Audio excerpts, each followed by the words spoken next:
ವೀಕ್ಷಕರೇ, ನಮ್ಮ ಚಳ್ಳಕೆರೆ ಟಿವಿಗೆ ಸ್ವಾಗತ. ಇಂದಿನ ಪ್ರಮುಖ ಸುದ್ದಿ. ಶ್ರೀರಾಮಕೃಷ್ಣರ ಗಂಟಲು ಕ್ಯಾನ್ಸರ್ ನಿವಾರಣೆಯಾಗಲು ಭಕ್ತರು ಮಾಡುತ್ತಿದ್ದ ಸೇವೆ ನಿಜಕ್ಕೂ ಶ್ಲಾಘನೀಯವಾದುದು ಎಂದು ಚಳ್ಳಕೆರೆಯ ಶ್ರೀ ಶಾರದಾಶ್ರಮದ ಸ್ವಯಂ ಸೇವಕಿ ಡಾಕ್ಟರ್ ಭೂಮಿಕಾ ತಿಳಿಸಿದ್ದಾರೆ. ನಗರದ ವಾಸವಿ ಕಾಲೋನಿಯ ಶ್ರೀ ಶಾರದಾಶ್ರಮದ ದೇವಸ್ಥಾನದಲ್ಲಿ ಆಯೋಜಿಸಿದ್ದ ಸತ್ಸಂಗ ಕಾರ್ಯಕ್ರಮದಲ್ಲಿ ಪಾಲ್ಗೊಂಡು ಅವರು ಯುಗಾವತಾರ ಶ್ರೀರಾಮಕೃಷ್ಣ ಭಾಗ 2ರ ಗ್ರಂಥ ಪಾರಾಯಣ ಮಾಡುತ್ತಾ ಅಂತ್ಯದ ಆರಂಭ ಎಂಬ ಅಧ್ಯಾಯವನ್ನ ವಾಚಿಸಿದ್ದಾರೆ. ಈ ಸತ್ಸಂಗದ ಪ್ರಯುಕ್ತ ಶ್ರೀ ಶಾರದಾಶ್ರಮದ ಸದ್ಭಕ್ತರಿಂದ ಸಾಮೂಹಿಕ ಭಜನೆ, ಶ್ರೀರಾಮಕೃಷ್ಣರ ನಾಮಸ್ಮರಣೆ ಮತ್ತು ದಿವ್ಯಾತ್ರೆಯರಿಗೆ ಮಂಗಳಾರತಿ ನಡೆಯಿತು. ಈ ಸಂದರ್ಭದಲ್ಲಿ ಸುಧಾಮಣಿ, ವೆಂಕಟಲಕ್ಷ್ಮಿ, ಜಿ ಯಶೋಧ ಪ್ರಕಾಶ್, ಯತೀಶ್ ಎಂ ಸಿದ್ದಾಪುರ, ಚನ್ನಕೇಶವ, ಸಂತೋಷ್ ಇತರರು ಉಪಸ್ಥಿತರಿದ್ದರು.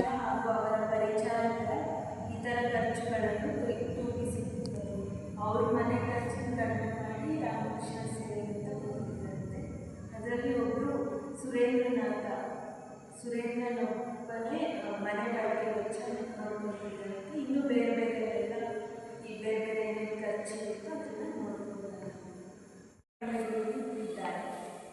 ಆ ಅಚ್ಚಿನಲ್ಲೇ ನಮ್ಮ ಜೀವನಗಳನ್ನು ರೂಪಿಸಿಕೊಳ್ಳಲು ಶಕ್ತಿ ಮೀರಿ ಪ್ರಯತ್ನಿಸೋಣ, ಸಾಧನೆ ಭಜನೆಗಳಲ್ಲಿ ತೊಡಗೋಣ. ಇದೇ ನಮ್ಮ ಈಗಿನ ಪರಮ ಕರ್ತವ್ಯ. ಈ ಬಗ್ಗೆ ಅಭಿಪ್ರಾಯ ಪ್ರಚಾರ ಮಾಡುತ್ತಿದ್ದವರಲ್ಲಿ ಅಭಿಪ್ರಾಯವಾದವೆಂದರೆ ಭಕ್ತವೃಂದದಲ್ಲಿ